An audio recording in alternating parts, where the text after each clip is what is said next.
Welcome to Self-Improvement Sunday with a really great quote from George Santayana. Let me bring him up as well. Those who do not remember the past are condemned to repeat it. I'm sure you've heard that before, either attributed to him or someone else, but it's a interesting sentiment that I think you and I need to pay attention to as we're trying to write this book. Because if we don't learn from our past mistakes, we're liable to be repeating them, and that's not going to serve anybody. Hi there, my name is Christopher Diarmani. It is my pleasure, it is my passion to empower aspiring Christian nonfiction writers to share their trauma to triumph journey so they can write, publish, and make the impact that they want to make in the world with their book. So hello, welcome. If this is your first time, welcome here. If you've been here before, welcome back. Thrilled to have you along for today's journey. And today on this Transformation Sunday, Self-Improvement Sunday, I want to talk about, let me go to there. You are a vessel of transformation. It ultimately is why you were put on this earth. First for yourself, and then for your audience. So let that thought sink in for a second, that you are the vessel through which God will work to help someone else transform their life for the better. This is why this book is on your heart. So the thing you need to do to begin with is to figure out, well, how can I make me the best I can be so I can bring my best self forward to those people that are going to read this book. To guide others effectively, you must first master the fine art of learning from your own past and do what God puts in front of you to do. One of the thoughts that sometimes can be uncomfortable is that our thoughts control our emotions. Your thoughts control your emotions. How you feel in this moment is a choice. We don't like to think like that because it means we have responsibility, and we don't live in an age that really promotes personal responsibility or taking responsibility for one's life. But your thoughts control your emotions, and your thoughts also control your actions, what you do or don't do, dependent wholly upon whatever goes on up here. So if you fell down, if you failed in some way to do what you wanted to do at some point during today, celebrate that. Yes, celebrate the fact that you failed. Because it's only in that state of having not succeeded that you get to learn what the next step is and to try something new, to try something different in order to be successful with your next attempt.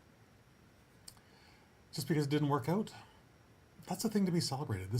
Every small failure is the stepping stone to your future success.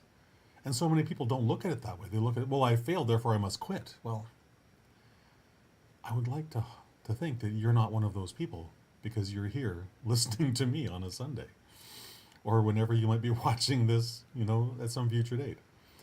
These small failures, they are the stepping stones to our success, as Proverbs 24:16 reminds us.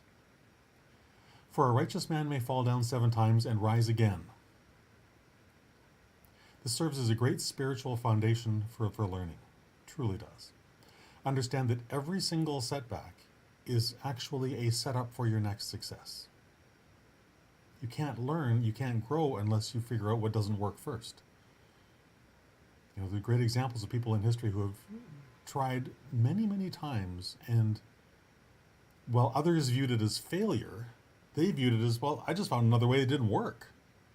And they went on and tried again, and eventually they succeeded. They just refused to give up. And that's what I want you to do as well, in every area of your life. Whether it's writing your book, whether it's working on yourself to become a better human being so you can be a better husband, a better wife, a better parent, a better son or a daughter. Do all those hard things that are required to make that journey complete. Do all of those things. But you need to be willing. You need to be willing to learn the lesson of that setback and apply it to your next setup, truly. So reflect on your past writing projects. I've shared, sadly, I have shared that I spent 15 years failing to ever write a first draft, like a complete first draft. Didn't get it done. Tried over and over again. But here's the thing. I didn't try something different. I didn't learn from the mistake. So I kept repeating the same mistake. I'll leave the words out. I'll let you fill in your own. But eventually, I got so sick and tired of things not working out the way I wanted Eventually, I got sick and tired of that enough that I did the thing that needed to change. I finally embraced the thing that needed to be done differently. And then I met with some amazing successes along those roads. So for you, look back. What worked? What didn't? How can those lessons serve you today? I mean, I look back at that, what I call my 15 years of darkness, and I understand today that that was absolutely necessary. I think it's ridiculous. No one should have to do that, which is why I do this. So that if you're stuck in one of those, the early years of your version of my 15 years of darkness, that I can, cut that off at the knees so you don't have to go through all of that. If I do that for you, one person, fantastic. All of these videos are then worth it. Every single one of them. But reflect on your daily writing habits. Do you have one? If you don't, I would encourage you to create one. It's not difficult. It's really not. If one inspired, encouraged, reflect on your daily writing habits, whether you have one or don't. And if one of those things inspired you, encouraged you, motivated you to write some more, great. Do that again tomorrow. But if something was bringing you down or taking you out of the zone, that magical creative space that we love to be in, then don't do it. Throw that one on the dust heap, throw it in the garbage can, put the lid back on, and try something different. Experimentation, because what works for me may not necessarily work for you. You need to figure out what works for you in the circumstances of your life, because it's not going to be the same as mine or anyone else's. But this daily honing of your habits and reflecting on those past successes and how to move them forward into the future, that's what's going to keep you moving forward down Publication Highway. That's beautiful, beautiful.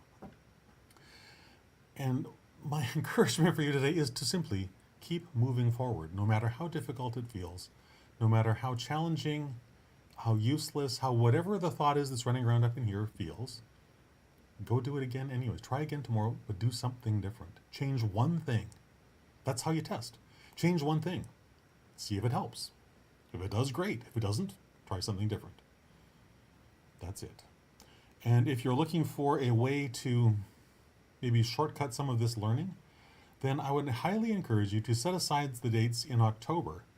Now let me just bring this up on screen. October 19th to 21st. Go to christianwriterunstuck.com and get yourself your early bird ticket for this event. It's going to be a lot of fun. You're going to learn a lot of things, and you will walk away with some really great things at the end of it, including knowing how long your first draft is going to be or needs to be. You'll know when you need to write, when you just need to sit down and do these things. You'll walk away with a complete outline for your book, among many other things. All the details are at that page that is also at the button at the bottom of this screen. christianwriterunstuck.com. Go check it out.